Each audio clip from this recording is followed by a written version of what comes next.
Estamos siendo instruidos acerca de un tema general que hemos denominado una vida cristiana y hemos querido partir de este tema viendo cómo debemos hacer todo para la gloria de Dios.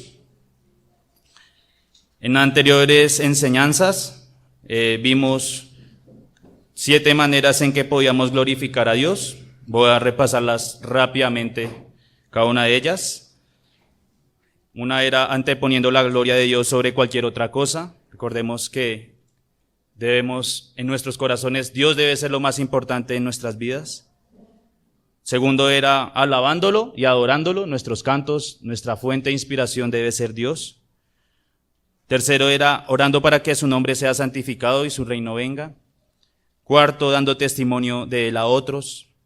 Quinto, sometiéndonos en fe y arrepentimiento.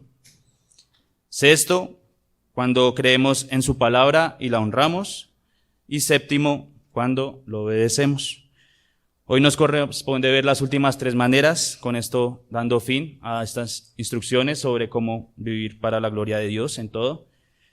Y vamos a ver cómo octava manera de glorificar a Dios es contendiendo o cuando contendemos celosamente por su honor y su verdad. Octava manera en que usted puede glorificar a Dios en su vida es contendiendo celosamente por su honor y su verdad. Si me preguntaran sobre el celo bíblico, yo creo que el primer ejemplo que se me viene a la mente es el rey David. Usted seguro recordará ese evento en que este pastor de ovejas se enfrenta a un gran gigante guerrero, Goliat, en 1 Samuel 17. Usted puede notar en este capítulo cómo antes de la batalla David toma un acto de valentía y menciona que estaba preocupado de ver cómo este hombre, el gigante, blasfemaba el nombre de Dios. Dice el versículo 26. Entonces habló David a los que estaban junto a él diciendo: ¿qué harán al hombre que venciere a este filisteo y quitare el oprobio de Israel? Porque ¿quién es este filisteo incircunciso para que provoque a los escuadrones del Dios viviente? Esta reacción, hermano, quiero que note que es curiosa, porque si leemos versículos atrás, por ejemplo, el versículo 24, usted puede notar que todos los hombres, cuando vieron a ese gigante, huían. No se atrevían a pronunciar palabras. Podían escuchar que estaba maldiciendo a Dios, pero el temor inundó sus mentes y prefirieron esconderse. Pero David no lo hizo así, hermanos. Antes de salir al encuentro a la batalla, él ya tenía en su corazón un celo por defender el nombre de Dios. Dice en el versículo 36, allí David, hablándole a Saúl, pidiéndole que fuera enviado a la batalla, le dice: fuese león, fuese oso, tu siervo lo mataba, y ese filisteo incircunciso será como uno de ellos, porque ha provocado el ejército del Dios viviente. David fue muy valiente, hermanos, no tenemos que dudarlo, no cualquiera se enfrenta a un gran gigante y el mayor guerrero de esa época, pero creo que la valentía de David fue movida por ese celo que tenía por el nombre de Dios. Este mismo David, en el Salmo 69, versículo 9, en ese canto de angustia pidiendo la salvación de su alma, usted puede notar allí cómo manifiesta esa empatía por la casa de Dios. Dice allí: porque me consumió el celo de tu casa y los denuestos de los que te vituperaban cayeron sobre mí. David dice que los vituperos de tu casa cayeron sobre mí. Ese mismo texto que acabamos de leer es citado en Juan 2, 13 al 17, y aquí usted podrá ver al Señor Jesús mostrando un ejemplo de qué es un celo por el nombre de Dios. Vamos a leer Juan 2, 13 al 17, dice la palabra de Dios. Estaba cerca la Pascua de los judíos, y subió Jesús a Jerusalén, y halló en el templo a los que vendían bueyes, ovejas y palomas, y a los cambistas allí sentados. Y haciendo un azote de cuerdas, echó fuera del templo a todos, y las ovejas y los bueyes, y esparció las monedas de los cambistas y volcó las mesas. Y dijo a los que vendían palomas: quitad de aquí esto, y no hagáis de la casa de mi padre casa de mercadeo. Entonces se acordaron sus discípulos que estaba escrito: el celo de tu casa me consume. Hermano, el Señor Jesús no anduvo con rodeos. Él apenas vio que había pecado en este templo, dice que azotó, hizo que todas esas personas se fueran inmediatamente de la casa de su padre. Fue la reacción inmediata al ver que esta gente estaba usando el templo de Dios como una plaza de mercado. Y con esto quiero decirle, hermano, que contender celosamente por la verdad de Dios va más allá de entrar en discusiones o en debates sobre quién es Dios. Va en cómo buscamos que su palabra sea guardada. Como lo hemos visto en anteriores enseñanzas, que su nombre sea glorificado y no vituperado por causa nuestra. Es por eso, hermanos, que cuando leemos en 1 Corintios, aquel hombre que andaba desordenadamente, nosotros decimos: es bueno que haga esto Dios, porque está guardando su palabra, está guardando el nombre de Dios, manteniendo la pureza de la iglesia. Cuando usted, hermano, ve que su amigo o hermano de esta iglesia está pecando, va y le reconviene con amor, porque a pesar de que no quiere dañar esa amistad con tal hermano, usted le importa más que el nombre de Dios sea glorificado y que el pecado sea erradicado. A veces nos parece que temas como la disciplina eclesial, el trato con los jóvenes o hijos de esta iglesia, son temas duros y radicales. Pensamos, tal vez deberíamos ser más considerados o permisivos con estas faltas tan leves. Pero vemos cómo el Señor Jesús actúa, hermanos. El celo de tu casa me consume. No lo hacemos porque nos guste, hermanos. Tal vez muchos de los que están aquí han tenido que, con dolor, ver cómo sus hijos, sus amigos, sus hermanos son entregados en manos del diablo, pero le aseguro que lo hacen sabiendo que con esto el nombre de Dios y su causa va a ser guardada. Querido padre, no dude en reprender a su hijo si está en pecado. Hermano, prefiera ponerse rojo y amonestar en el Señor al hermano que está en pecado o que está en malos pasos, porque con esto recuerde que está guardando el nombre de Dios y la verdad que Él nos ha pedido guardar. Vamos a ver ahora una novena manera en la que podemos glorificar a Dios, y esta es cuando nos sometemos en silencio a su voluntad. Cuando nos sometemos en silencio a su voluntad. Primera de Samuel, capítulo 3, aquí leemos sobre el trato que Jehová llama, ese relato, en donde Jehová llama a Samuel. Es un hecho asombroso ver cómo Dios llama a un niño, a un joven tan pequeño, y le estaba encomendando ya ser un profeta. Pero usted puede leer en los versículos 13 y 14 cuál era ese mensaje que debía llevar Samuel. Dice allí: y Jehová dijo a Samuel: he aquí haré yo una cosa en Israel, que a quien la oyere le retiñirán ambos oídos.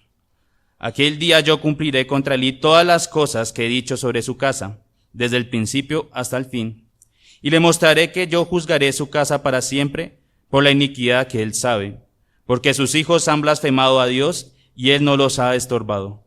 Por tanto, yo he jurado a la casa de Elí que la iniquidad de la casa de Elí no será expiada jamás, ni con sacrificios ni con ofrendas. Si recordamos, hermanos, Samuel estaba con Elí, y los hijos de Elí eran hijos impíos. Habían tomado de las ofrendas del pueblo para robarlas. El profeta ya había sido reprendido por antes este pecado que había cometido al no reprender a sus hijos. Y creo que después de esto me imagino que tuvo que orar mucho, lamentar, pedir perdón a Dios por ese pecado. Estaba arrepentido tal vez de esto. Pero Dios nuevamente, por medio de Samuel, le recuerda que eso iba a pasar, que sus hijos se iban a perder, que iban a morir en un solo día. Dice en el versículo 18, y Samuel se lo manifestó todo a Elí sin encubrir nada. Entonces él dijo: Jehová es, haga lo que bien le pareciere. Parece ser fácil aceptar la voluntad de Dios cuando pasan cosas que no son tan cercanas a nosotros. Pero qué difícil, hermano, es poder aceptar la voluntad de Dios cuando se nos afecta algo que valoramos mucho. Nuestra salud, nuestra estabilidad económica, nuestros familiares más cercanos, nuestras riquezas. Elí recibió un juicio certero de que su casa ya no estaría delante de Jehová y que sus 2 hijos morirían en un mismo día. Y así pasó, hermanos. Elí tuvo que aceptar esto porque era voluntad de Jehová. Claro, hermano, que con esto no estoy avalando la negligencia de él. Él tuvo que, como padre, corregirlos. Pero tendría consecuencias este pecado y al final Elí tendría que aceptar esto, que por causa de esos pecados vendría un juicio sobre sus hijos. Un juicio que era justo y que él debería aceptar con toda voluntad. Si hablamos de aceptar la voluntad de Dios, claramente Job es un ejemplo de esto. Usted puede leer Job, capítulo 1, versículo 21, esa declaración grande que hace este varón en medio de ese gran dolor, donde todos sus bienes y sus hijos se habían ido. Dice allí, y dijo Job: desnudo salí del vientre de mi madre y desnudo volveré allá. Jehová dio y Jehová quitó, sea el nombre de Jehová bendito. Jehová dio y Jehová quitó, hermano. Suele decir esto, hermano o amigo, cuando en su trabajo le va mal o está pasando por pruebas económicas. Puede aceptar esto cuando tal vez viene una gran enfermedad y se encuentra en una prueba de salud. Si un ser querido muere, puede seguir diciendo: sea tu nombre bendito. Quizás, hermanos, nos encontremos en circunstancias en donde cuando buscamos obedecer a Dios pareciera que es más difícil y empiezan tropiezos y pruebas, como le pasó a los apóstoles en Hechos, capítulo 5, versículos 17 al 42. 2 hombres estaban siendo perseguidos por hablar el nombre de Cristo. Pero mire lo que dice el versículo 41, después de que hubieran sido grandemente azotados, dice allí: y ellos salieron de la presencia del concilio gozosos de haber sido tenidos por dignos de padecer afrenta por causa del nombre. A nadie le gusta que lo azoten, que lo golpeen, pero estos hombres, dice allí, que salieron gozosos de haber ser tenidos por dignos por causa del nombre del Señor. Aceptar la voluntad de Dios para con nosotros es una manera de glorificarle, porque reconocemos que somos un instrumento suyo. Que si en su perfecto plan está que vivamos humildemente, con enfermedades, con pruebas, entenderemos que a pesar de todo esto, Él es fiel y justo y prometió que no dejaría sin lo suficiente y lo necesario a quienes son sus hijos. Porque si padecemos, lo haremos con el honor de hacerlo por causa del nombre de Dios. Debemos aceptar la voluntad de Dios con gozo, como lo hemos aprendido acá, como nos enseña Santiago 1:2, porque sabemos que aún las pruebas son enviadas por Dios para moldear nuestro carácter y santificarnos. Santiago 1:2 dice: hermanos míos, tened por sumo gozo cuando os halléis en diversas pruebas.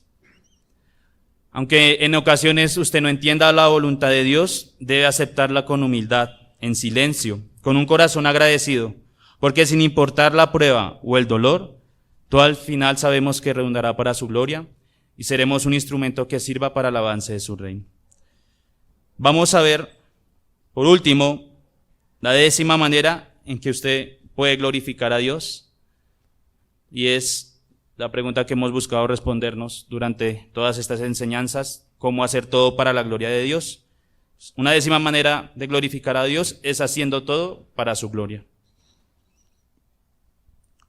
Haciendo todo para su gloria. En 1 Corintios 10:31, este es el texto que hemos utilizado en la mayor parte de nuestras enseñanzas, se nos dice que si pues comemos o bebemos o hacemos otra cosa, debemos hacerlo todo para la gloria de Dios. Y es que, si bien usted entiende que como criatura debe glorificar a Dios, suele pasar que cuando entramos en las cosas rutinarias de nuestra vida, olvidamos que el fin principal es glorificar a Dios. No ser el hombre más rico del mundo, no es ser el hombre más inteligente, el más agradable, no de ser el más famoso. El fin principal de nosotros es glorificar a Dios. En esta ocasión, nuestro texto base estaba en 1 Corintios capítulo 6, específicamente el versículo 20, y se nos llama aquí a guardar la pureza de nuestros cuerpos, sabiendo que nuestros cuerpos aún son de Dios. Dice allí, porque habéis sido comprados por precio, glorificad pues a Dios en vuestro cuerpo y en vuestro espíritu, los cuales son de Dios. Y es que si bien usted puede decir, estos ojos tan bellos, este carisma único es mío, esa forma de ser tan buena solo son porque yo soy así. Recuerde lo que dice el Salmo 139:13, donde Dios nos habla que Él nos hizo en el vientre de nuestra madre. Los bebés que vienen en el camino, hermano, están siendo formados por Dios. Todos nosotros somos hechos por Dios desde el vientre de nuestra madre, y por eso le pertenecemos. Él nos hizo y no nosotros a nosotros mismos. Usted dirá, bueno, ¿y qué tiene que ver eso con darle la gloria a Dios en todo? Pues como acabamos de leer, hermanos, se nos manda que glorifiquemos a Dios con todo nuestro cuerpo, el cual es de Él. Cada parte con la que fuimos creados debe dar gloria a Dios. Es un don el poder tener nuestros ojos, nuestra boca, nuestros oídos. Es un don que el Señor nos ha dado y que debemos emplear en agradecimiento y retribución por lo que hemos recibido. Una parábola que quizás la mayoría de nosotros recordamos bien es las monedas de oro en Mateo 25. Usted puede leer allí cómo se habla de ese amo que emprendió un viaje y mientras iba de viaje dejó a sus siervos a cargo sus bienes. Le pidió seguramente que los cuidara y pues obviamente que los devolvieran con ganancias, ¿no? Usted puede leer allí en el versículo 14, porque el reino de los cielos es como un hombre que yendo lejos llamó a sus siervos y les entregó sus bienes. A uno dio 5 talentos, a otro 2 y a otro 1, a cada uno conforme a su capacidad, y luego se fue lejos. Aquí los bienes usted los puede ver representado en talentos. Para que se haga una idea, hermano, de qué es un talento, básicamente equivale a 20 años de trabajo. Entonces era grande la carga que tenían estos hombres. El amo le reparte a cada uno según lo que podían cargar. A uno le dio 5 talentos, o sea, 100 años de trabajo. A otro le dio 2, 40 años, y al otro le dio 1, que serían solamente 20 años de trabajo. Como recordará, al final de esta parábola, cuando el amo vuelve y quiere ver los frutos que tuvo, encuentran que los 2 primeros, los que tuvieron 5 y 2, retribuyeron el doble de lo que habían recibido. Pero el siervo que recibió solo 1, dice que lo ocultó y ni siquiera completó la deuda, porque quien sabe de finanzas sabe que el dinero en el tiempo va cambiando. Entonces solamente le entregó lo que recibió. Cada uno de nosotros, hermanos, hemos recibido dones. El solo hecho de poder abrir sus ojos y tener la mayor parte de su cuerpo aún sirviendo es una misericordia de Dios. A veces, hermano, me frustra ver cómo cuando hay nadadores paralímpicos muestran su destreza de una forma increíble, hermanos. Y yo ni siquiera sé flotar, por ejemplo. Y pienso, es una habilidad, es un don que Dios les ha dado, y a veces nosotros, teniendo la capacidad, la fuerza para hacer cosas que avancen el reino de Dios, no lo hacemos. Nos quejamos porque siempre nos falta algo, pero quizás no pensamos que Dios nos ha dado lo suficiente para que seamos capaces de darle gloria. Recuerde que en la parábola a uno le dio 2, a otro le dio 5, porque él sabía que podía llevar cada uno. A usted, hermano y amigo que está hoy, Dios le ha dado lo que es suficiente para que lleve. Y tiene que retribuir gloria a Dios con lo que Dios le ha dado. Usted no está en esta vida ciego, pues ha conocido el verdadero evangelio, por lo que en este momento tiene más luz y entendimientos que quizás muchos fieles, a quienes hoy en día se les ve sirviendo al Señor fielmente. Y tenga en cuenta que de todo esto tendrá que rendir cuentas cuando Él vuelva. De manera igual, todos nosotros debemos buscar avanzar el reino de Dios, en donde estemos para su gloria, y vivir conscientemente para su servicio, siendo esto lo más importante que debemos hacer. Ahora, entiendo que somos llamados a glorificar a Dios en todo lo que hacemos. Nos preguntamos, ¿cómo podemos hacer esto en cada momento de nuestra vida? ¿Podemos dar gloria a Dios en esos tiempos en donde las actividades que hacemos parecieran estar aparte, de esa forma directa en que glorificamos a Dios? Estoy pensando, por ejemplo, en los tiempos de descanso, en los tiempos de vacaciones que quizás algunos de nosotros tenemos. ¿Es acaso posible glorificar a Dios en estos tiempos? Bueno, hermano, como muchas cosas en esta vida, no todo está escrito, pero la Biblia no nos deja sin luz y nos da unos principios. Por eso vamos a ver 3 principios en esta parte de cómo podemos glorificar a Dios en todo. 3 principios de cómo podemos glorificar a Dios en todo. Lo primero, o el primer principio es tener como norma de guía la ley de Dios. Tener como norma de guía la ley de Dios.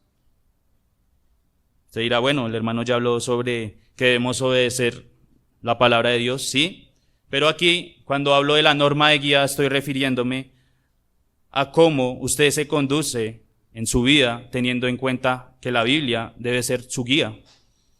Cómo la Biblia debe regular cada acción que usted hace. Cómo debe ser esos parámetros que usted tiene en cuenta cada vez que se plantea algo. Cuando estás en el colegio, no sé si aún lo hacen, no tengo pues conocimiento, pero en mi caso nos daban unas agendas. Y en las agendas, al comienzo usted encontraba el himno, encontraba la misión, la visión del colegio, y también había una parte que se llamaba el manual de convivencia del estudiante. Y ahí usted tenía muchas cosas sobre los deberes que debía tener como estudiante.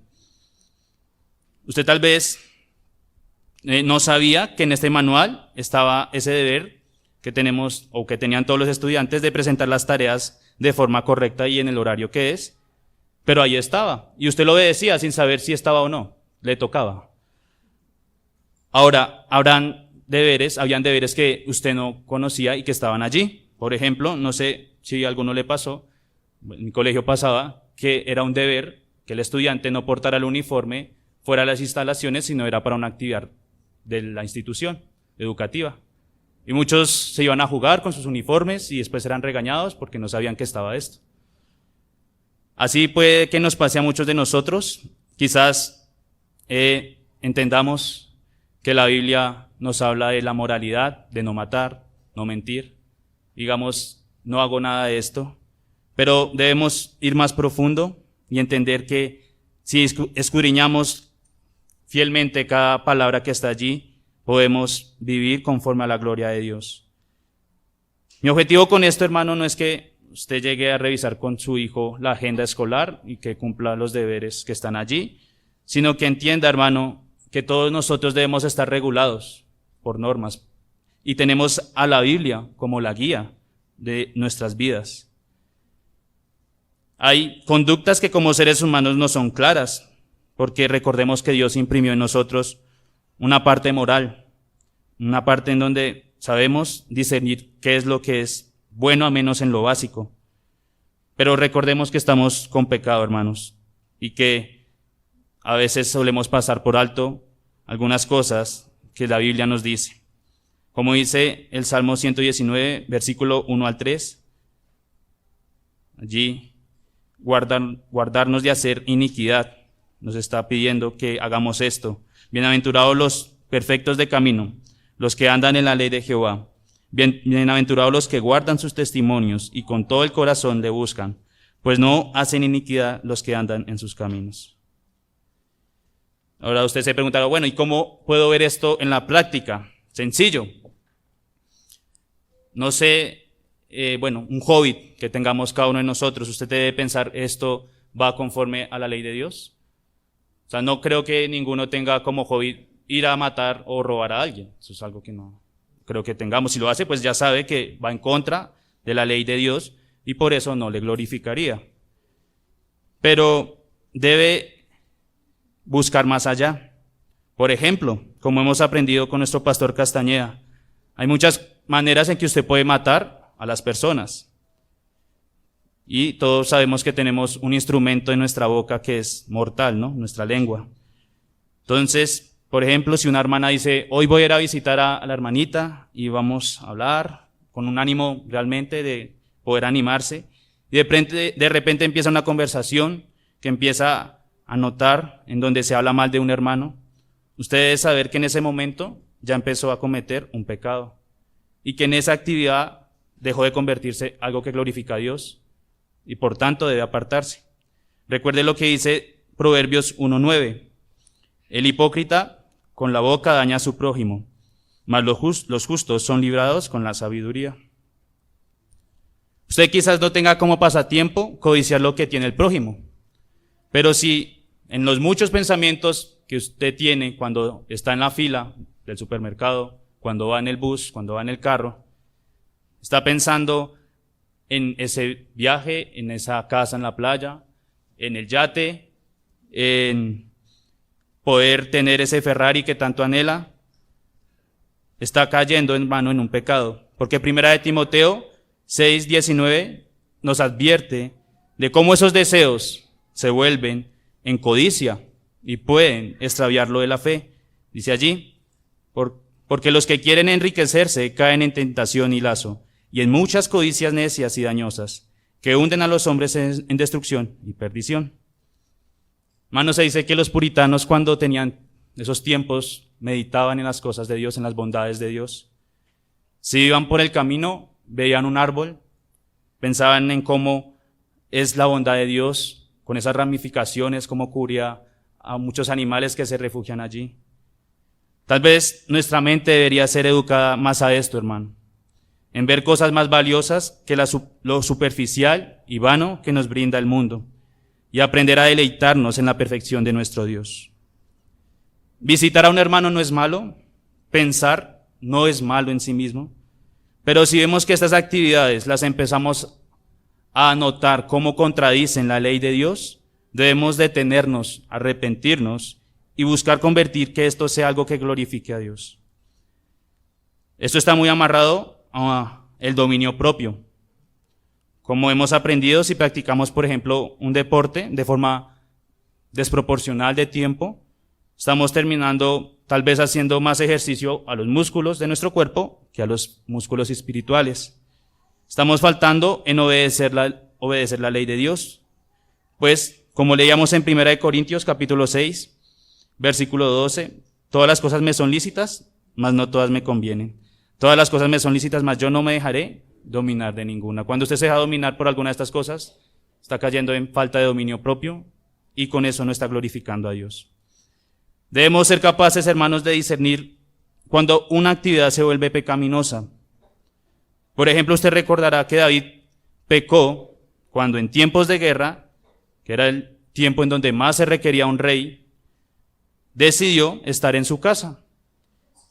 Dice la Biblia en 2 Samuel 11 que en esos tiempos de ocio, paseándose por ella, fue que vio a una mujer desnuda y adulteró. Puede leer allí. Sucedió un día, al caer la tarde, que se levantó David de su lecho y se paseaba sobre el terrado de la casa real y vio desde el terrado a una mujer que se estaba bañando, la cual era muy hermosa. Envió David a preguntar por aquella mujer y le dijeron, aquella es Betsabé, hija de Eliam, mujer de Urías Eteo. Y envió David mensajeros y la tomó y vino a él y él durmió con ella. Note primero, hermano, que David evadió sus responsabilidades como rey por irse a descansar. Desde allí este hombre debió saber que lo que hacía no era bueno, pues él tenía una responsabilidad y era dirigir a su pueblo en este tiempo. Pero además este hombre dice que estaba viendo en su terraza, como cualquiera de nosotros podemos hacerlo, bueno, los que tienen terraza. Estaba mirando. Y en vez de hacer como dice Job 31:1, nos dice Job, que hizo pacto con sus ojos para no mirar una mujer virgen, David, por lo contrario, siguió en su pecado, mirándola hasta ese punto de cometer con ella adulterio. En el momento, hermano, en que usted vea que una actividad que está haciendo se empieza a poner sobre sus responsabilidades, o le es de tentación para caer en algún pecado, déjela. Déjela de inmediato y busque otras formas de ocupar su tiempo o descansar si así lo necesita. Segundo, vamos a ver la motivación con la que hago lo que hago. La motivación con la que hago lo que hago. Efesios 6, aquí se nos viene hablando de cómo debe ser nuestra sujeción a nuestras autoridades. Y usted puede leer en los versículos 5 y 6 cómo estos hombres debían tener una motivación correcta a la hora de servir, en este caso, el siervo a su amo, dice allí. Siervos, obedeced a vuestros amos terrenales con temor y temblor, con sencillez de vuestro corazón, como a Cristo, no sirviendo al ojo, como a los que quieren agradar a los hombres, sino como siervos de Cristo, de corazón, haciendo la voluntad de Dios. No sirviendo al ojo como el que quiere agradar a los hombres. Acá el apóstol da un principio sobre la motivación con la que debemos hacer las cosas. Y es que no debemos hacerlas para ser vistos por los demás y querer agradar a los hombres. Cuando un cristiano quiere ser agradable a las personas del mundo, este va a tener que hacer cosas que no traen gloria a Dios. Por ejemplo, Sansón, en Jueces 14, usted recordará que estaba encaprichado por una joven de Timnat, y en esa euforia en la que estaba este joven enamorado, trata de mostrar esas cualidades y virtudes que tenía, mostrando que podía tener un acertijo que nadie podía resolver. Pero luego de que ese acertijo lo llevara a asesinar 30 hombres, dice la Biblia que se airó. Podemos leer allí, versículo 19 y 20 dice: y el Espíritu de Jehová vino sobre él, y descendió a Ascalón, y mató a 30 hombres de ellos. Y tomando sus despojos, dio las mudas de vestidos a los que habían explicado el enigma. Y encendido en enojo se volvió a la casa de su padre. Y la mujer de Sansón fue dada a su compañero, al cual él había tratado como su amigo. El motivo, hermano, con el que Sansón hacía este acertijo no era poder mostrarle a los demás cómo Dios había actuado en él con poder y había derrotado a un león, sino seguramente era poder ser notorio ante sus amigos y obviamente hacia aquella chica que le agradaba. Pero mire que al final todo esto terminó mal porque la mujer terminó dejándolo con su amigo más cercano. Y es que cuando el motivo de hacer una cosa se vuelve el ser visto por los demás, estamos, como lo vimos en lecciones pasadas, robando la gloria de Dios. Primera de Corintios 1:31 nos dice que si hay gloria alguna o reconocimiento, debe ser Dios glorificado en esto. Dice allí, porque como está escrito, el que se gloríese en el Señor. Así que cuando usted hace una actividad, por ejemplo, de recreación, y el motivo que lo lleva para realizarla es poder ser visto como el mejor y no mostrar, por ejemplo, una capacidad que Dios le ha dado, de cómo sojuzgar las cosas, sino de que lo vean como el mejor de la cancha, está fallando en darle gloria a Dios en todo. Usted me dirá, hermano, pero la idea pues, de jugar es ganar. Y claro, yo con esto no quiero decir que no debamos tener ese espíritu competitivo, pero sí romper eso que tenemos muchos de nosotros y es el orgullo. ¿Con qué motivo estamos haciéndolo? ¿Para que nos vean que somos mejor que los demás? ¿O queremos realmente descansar y ver cómo Dios nos ha dotado de algunas cualidades, glorificarlo con nuestro cuerpo? Hermano, a mí me encanta ver el fútbol. Me gusta, no sé por qué, ustedes dirán, ¿qué tiene bueno ver cómo 22 hombres siguen una pelota durante 2 horas? Pero siento complacencia de ver cómo hay algunos jugadores que tienen habilidades, cómo hacen pases tan certeros. Y hay momentos en que jugadores se sobresalen de su situación y empiezan como decimos nosotros, a ser sobrados, a dárselas de mejor. Y ahí es cuando eso se convierte en un show. Y ya no nos da gusto verlo. A algunos les pasará lo mismo pues con el básquetbol, con el voleibol, con lo que les guste, hermano. Pero con esto quiero ilustrar que el motivo con el que hacemos las cosas es importante. Sea lo que hagamos, debemos buscar con esto que no alimente nuestro orgullo, sino que busquemos aún en estas pequeñas cosas saber llevarlas para la gloria a Dios.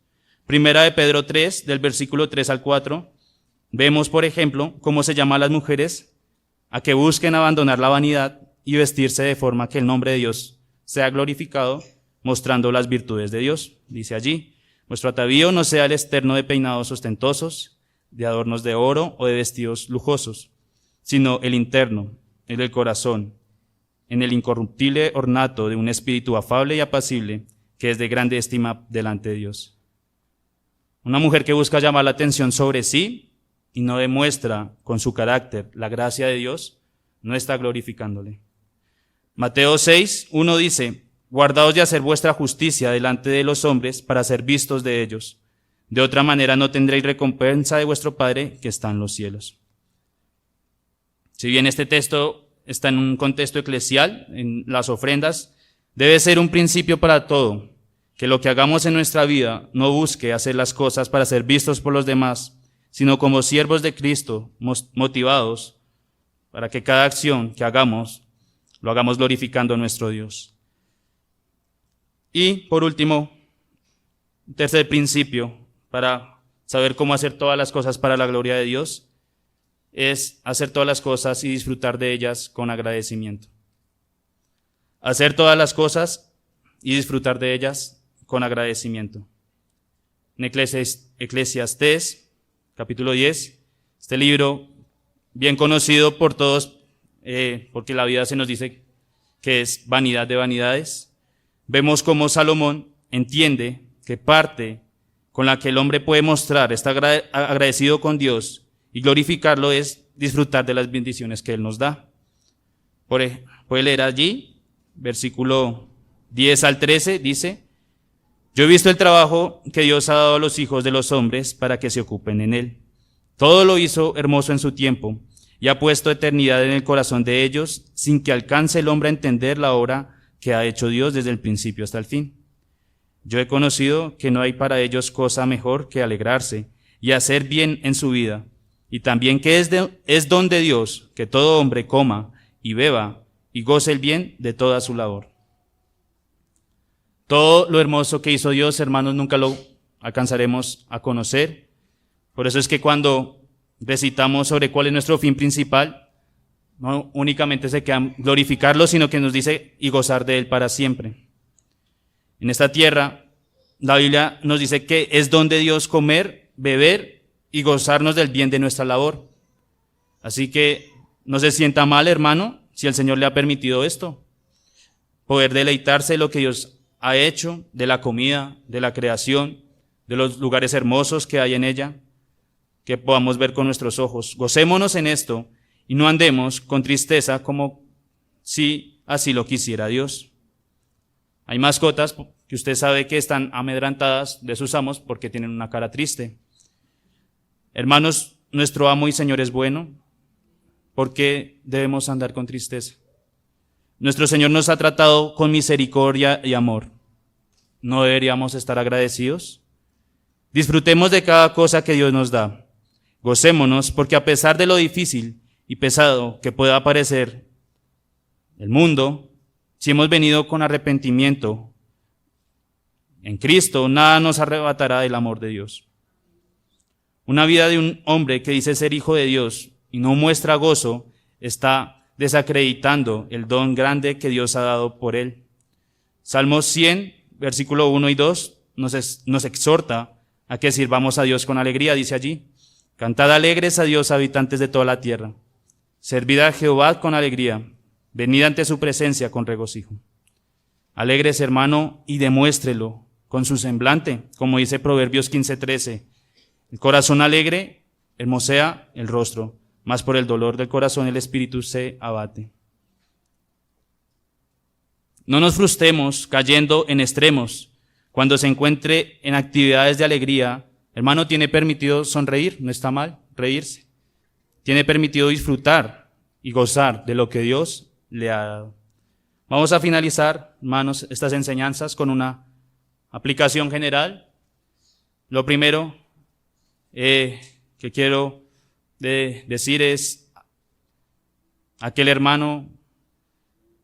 amigo que hoy no ha venido en Cristo, quiero animarle a que glorifique a Dios, como vimos anteriormente, arrepintiéndose de sus pecados. Y le invito a que ponga esto como su fin principal, que su fin principal no sea ser el hombre más rico del mundo, el hombre más famoso, sino que sea glorificar a Dios y gozar de Él para siempre.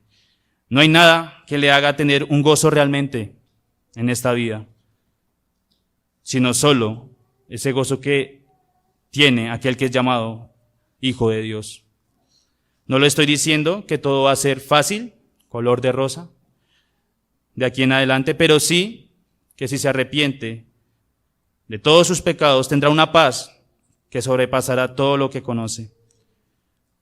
Pero también quiero animar a mis hermanos a que glorifiquemos a Dios en todo lo que hagamos. Busquemos guardar la verdad que nos ha sido dada con celo. Apropiémonos de nuestro llamado y devolvamos con abundancia cada don que Dios nos ha dado. Pero gocémonos en todo lo que el Señor nos permite gozarnos, en todo lo que el Señor nos permite disfrutar. Estemos agradecidos por lo que Él nos ha dado. Nunca olvidemos que Él nos hizo y que además también, como leímos, hemos sido comprados por precio de sangre. Por esto glorifiquemos a Dios en nuestro cuerpo y en nuestro espíritu, los cuales son de Dios. Oremos al Señor.